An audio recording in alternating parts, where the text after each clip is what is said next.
ससुराल में बहू का पहला दिन। मुझे लगता है कि वर्तमान में ज़माना बदल गया है और इस बदलते हुए ज़माने को सोचने हर लड़के और लड़की की शादी से पूर्व मिलने एक दूसरे से व्यक्तिगत रूप से बात करने की छूट देना शुरू कर दी है, जो काफ़ी तारीफ की काबिल है। ये वैसे देखा जाए तो सही भी है। आखिरकार पति पत्नी बनना ही है, साथ में ज़िंदगी बिताना ही है, उम्र भर के लिए जी हंस दोस्त।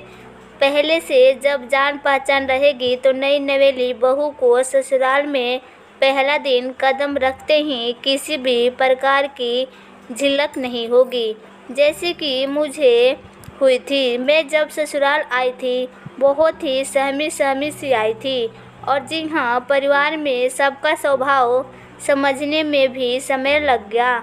मैं ठहरी कामकाजी तो घर और कार्यालय के बीच में पारंपरिक बैठाना भी ज़रूरी था, क्योंकि सभी के सहयोग से ही गृहस्थी चलती है।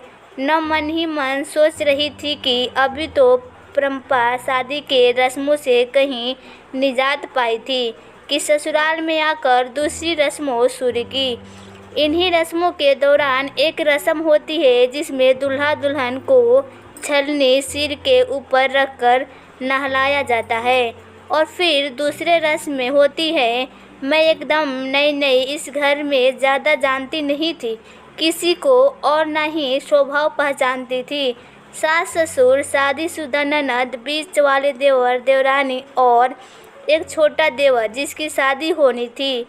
इन सब के बीच मेरे पति सबसे बड़े और मैं घर की बड़ी बहू। ननद से मेरी मुलाकात पहली बार ही होने के कारण बात करने में भी झिझक होती। ऊपर से उम्र में भी बड़ी, साथ ही ओहदे में भी। जी हाँ मेरे दोस्तों, आप ये सोच रहे होंगे कि मैं ये सब क्यों जिक्र कर रही हूँ, क्योंकि हर नई नवेली दुल्हन बहू अपने ससुराल में कदम रखते ही थोड़ी सहमी ही रहती है, और मन में रहता है संकोच कि अपना निर्वाह यहाँ हो पाएगा या नहीं, मेरा स्वभाव घर के सदस्य समझ पाएंगे या नहीं।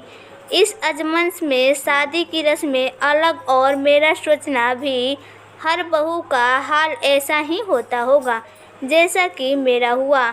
इस रस्म में बीच आफत ये होती है कि अपनी पेटी से ज़रूर सामान निकाल कर देगा कौन भला, इसलिए बहू ही यदि शादी से पहले घर के सदस्यों से जान पहचान रहे तो शायद ये परेशानी नहीं होगी। वो तो इनकी मेरी बहन यानी मेरी ननद से मेरी अच्छी पहचान हो गई थी, सो उससे मेरी ससुराल में काफ़ी सहायता कर दी थी। शादी के बाद दोस्तों, हमारे यहाँ मायके और ससुराल में सत्यनारायण की पूजा बहुत ही अहम मानी जाती है। जब ससुराल में पूजा संपन्न हुई, घर में पधारे हुए सभी मेहमानों को केले के पत्तल पर हमारे घर के आंगन में खाना परोसा गया। साथ ही सास द्वारा मुझे भी आदेशित किया गया कि मैं भी जो मीठे व्यंजन बने हैं उन्हें घर लाए मेहमानों को आग्रह के साथ परोसी। तो साहब शुरू हो गई यहीं से शादी के बाद बड़ी बहू के नाम से मेरी जीवन यात्रा। एक बात यहाँ विशेष हुई कि मेरी शुरू में स्वभाव रहा है कि कहीं भी नई जगह पर जाती हूँ तो सब अच्छी तरह जांच परख लेती हूँ। नौकरी जो करती थी तो आदत थी। मैंने देखा नंदोई जी को पालक की सब्जी पर तेल के बजाय पीसी लाल मिर्च डालकर ऊपर से डाली गई। फिर समझ में आया कि ससुराल में सभी तीखा चटपटा खाना खाते हैं।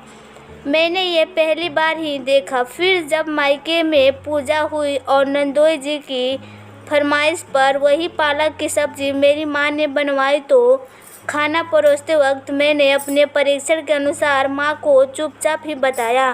वहाँ बघार बनाने के लिए और सब्जी पर परोसने के लिए तो सभी मेहमान मेरी तारीफ करने लगे। जनाब की आते ही बहू ने सब समझ लिया है, आपका घर संसार अच्छा ही चलेगा। और वो दिन एक यादगार बन गया। आज भी सब याद करते हैं।